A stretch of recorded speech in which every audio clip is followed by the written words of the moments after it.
Good morning and welcome back to Hesketh Emporium with Michelle. So yesterday we started off making yogurt. What I landed up doing was I took it out of the pot and I mixed my 2 tablespoons of starter, which was my previous batch of yogurt, into the pot of milk. Once it was nicely mixed together, I poured them into these jugs, the bottles. Now, the reason I put them into these bottles is because they've got metal lids and they can go in the oven. Not that the oven is hot at all. So that's what I did. Put them on this tray. Put them in this oven of ours because of the height, and it worked quite well. However, one problem, England is not very hot. Now, you need to have your yogurt at about 40 degrees. I mean, it'll take longer if it's under 40 degrees, but much under that, and it's going to take too long to culture your yogurt. So what I did was I put the oven on the lowest setting it could, and then I switched it off before my yogurt went in, so it had cooled down a little. I then put all of my bottles into the oven, and I left them. I tried for 6 hours, wasn't warm enough in the oven, didn't retain its sort of 37-degree temperature. So it took longer. So left it overnight.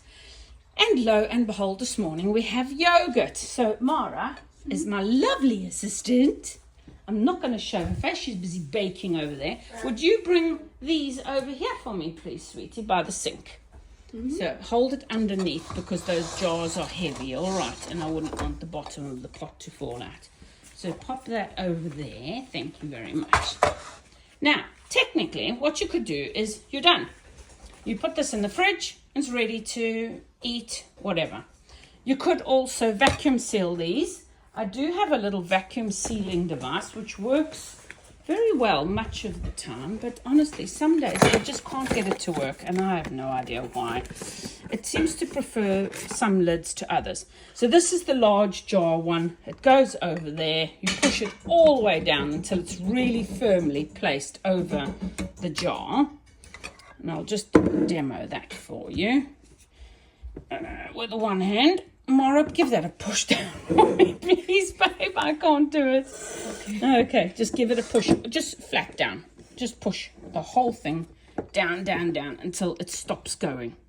Okay, it's got to come into contact with, let's switch that off. Right, you got to push it down really firmly without, that's why it's not working, Michelle. Sorry, guys, I'm just not being all there. The ring mustn't be on. So remove the ring, and then you push it all the way down so it's well sealed against this. Then you press the button and it vacuum seals it. You get various different types. You get a little manual one. You get all sorts. Sometimes I think the manual would be better because if I run out of battery and there's no power, I'm going to be stuck. So you can get the one with the hand pump, and I think I'm going to invest in one of those. So there you go. It is done. Pardon me, the cough is still going.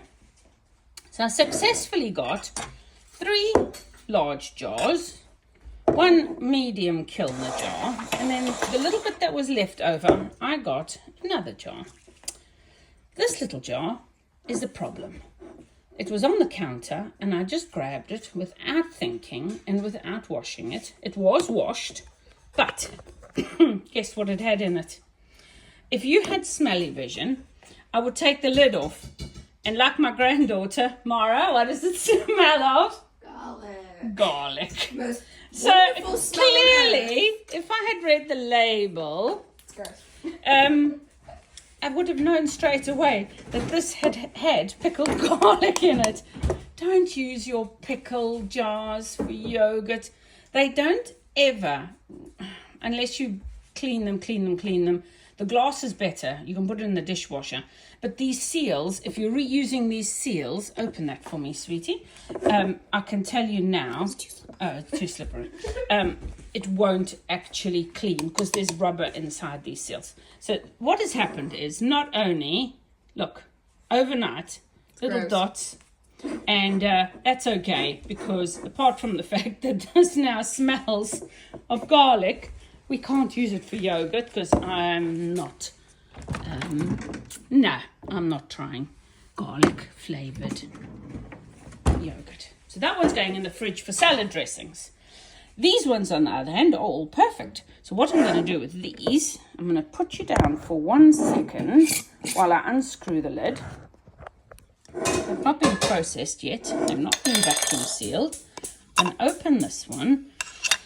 And it's a lovely consistency for general yogurt, if you don't mind sort of thinner yogurt. But here you go. Here's your yogurt. Lovely yogurt. This is semi-skimmed, remember, so it's not as creamy as if you'd done skimmed yogurt. No, full-fat milk. What I'm going to do with these is, if you want a thicker yogurt, you'll see there's a little bit of whey on the top of yogurt when it's done.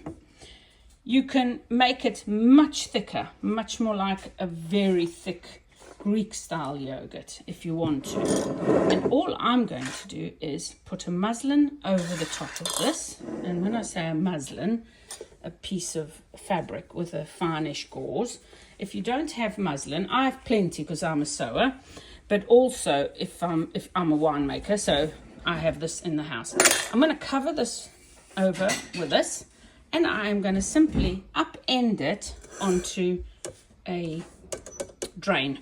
It's going to drain a little bit of the whey out into the bottle, and you'll have very thick. Depending on how thick you want your yogurt is how long you leave it. I have left it for hours in the past, and it's been so thick I've had to thin it down with the whey.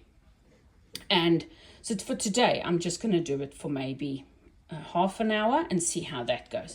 I'm going to do that with each one of my bottles, and then they are ready. I will vacuum seal them, put them in the fridge, and generally I would say after you thicken it, so if you're removing some of the whey, you might, depending on the yogurt, land up with half a bottle. So I'll be able to consolidate at least 2 of these into one, I would imagine. So from my 2 liters, it's okay. Mara's cooking over there. She's making pancakes. You need to let your batter stand a bit more, sweetheart. She's making sourdough pancakes this morning from sourdough discard. So depending on how much you get, you will get about, from a 2-liter bottle of milk, you'll probably get 1.5 liters of reasonably thick yogurt. The last time I thickened it so much, I got 1 liter. So you're taking off a good liter of whey. That's kind of the average. But there you go. So that is what we're going to do. I'm just going to try and flip this over as a quick demo before you go. So I'm going to grab that and I'm going to just tip it over, and there you can see the whey is coming out. And I don't want to have to stand here, so I simply put it onto the flat base and I will leave it there to drain. And that is as simple as that. Wonderful, amazing homemade yogurt. Bye.